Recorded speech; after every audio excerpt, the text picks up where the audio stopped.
जब दोनों संध्याएं मिल रही हों उस समय मनुष्य को नहीं सोना चाहिए। दोनों संध्याओं के मिलने के समय जब कोई मनुष्य सोता है तो उसका भाग्य भी सो जाता है। दोनों संध्याएं अर्थात जब रात्रि जा रही है, भोर का आगमन हो रहा है, वो भोर की संध्या है। जब दिन जा रहा है और रात्रि का आगमन हो रहा है, वो सांझ की संध्या है। इन दोनों में से किसी भी संध्या में अगर कोई मनुष्य बिना किसी कारण निद्रा को ओढ़ कर रखता है तो उसका भाग्य भी सो जाता है। आज के लिए तीसरी बात, स्वस्थ मनुष्य को अपनी आयु की रक्षा के लिए रात्रि में विशेष रूप से ब्रह्मचर्य को धारण करना चाहिए।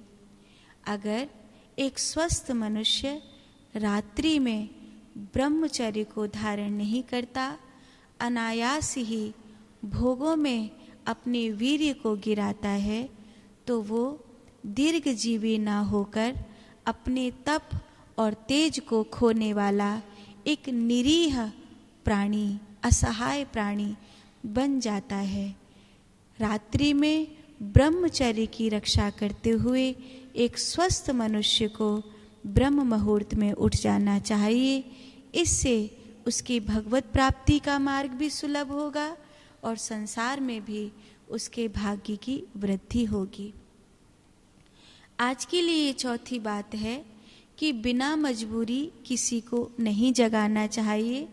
बहुत मजबूरी हो तभी किसी को जगाना चाहिए। किसी को गहरी निद्रा से उठाने में पाप लगता है। इसीलिए अगर कोई सुख की नींद सो रहा है तो उसे यूं जगाना, बिना किसी कारण के, बिना किसी विशेष कारण के जगाना, ये अच्छा नहीं होता है। पर कुछ लोग ऐसे होते हैं जिनको आपको जगाना पड़ता है। जैसे कि एक विद्यार्थी है, उसको आपको जगाना ही पड़ेगा, वरना वो अपनी विद्या अध्ययन के लिए अपने स्कूल आदि पर समय से कैसे जाएगा। एक सेवादार है, उसको आपको जगाना पड़ता है क्योंकि उसके रोज के कर्म सेवा के हैं और उसकी आवश्यकता है, उसे जगाना चाहिए। एक पथिक है, उसको यात्रा करनी है, उसकी ट्रेन निकल जाएगी, उसकी बस छूट जाएगी, उसकी यात्रा में विलंब हो जाएगा, तो भले वो कितनी गहरी नींद सो रहा हो, पर अगर ट्रेन आ गई है और लगता है कि अब इसे बिना जगाए पार नहीं पड़ेगी, तो चाहे वो कितनी गहरी नींद हो, उसे जगा देना चाहिए, इसमें पाप नहीं लगता है। दूसरा, जो भूख से पीड़ित हो उसे जगा देना चाहिए, क्योंकि वो बिना खाए सो रहा है, उसे कुछ न कुछ खिलाना ज़रूरी है। बिना खाए सोए रखना ये अन्याय है। इसलिए जो भूख से पीड़ित है और वो अगर सो रहा है तो उसे भोजन कराने के लिए जगा देना चाहिए। एक और है, और वो है भयभीत व्यक्ति। कोई स्वप्न में भयभीत हो रहा है, किसी प्रकार से भय के कारण गहरी निद्रा में पीड़ा पा रहा है, तो उसे जगा देना चाहिए ताकि उसका वो दुस्वप्न जो उसे भय दे रहा था वो टूट जाए। ये भी पुण्य का कार्य है। एक भंडारी को जगा देना चाहिए। अगर वो भंडारी है, भोजन बनाने का कार्य करता है और आपके भोजन में विलंब हो रहा है, तो उसको जगाने से आपको दोष नहीं लगता। एक और है, और वो है द्वारपाल।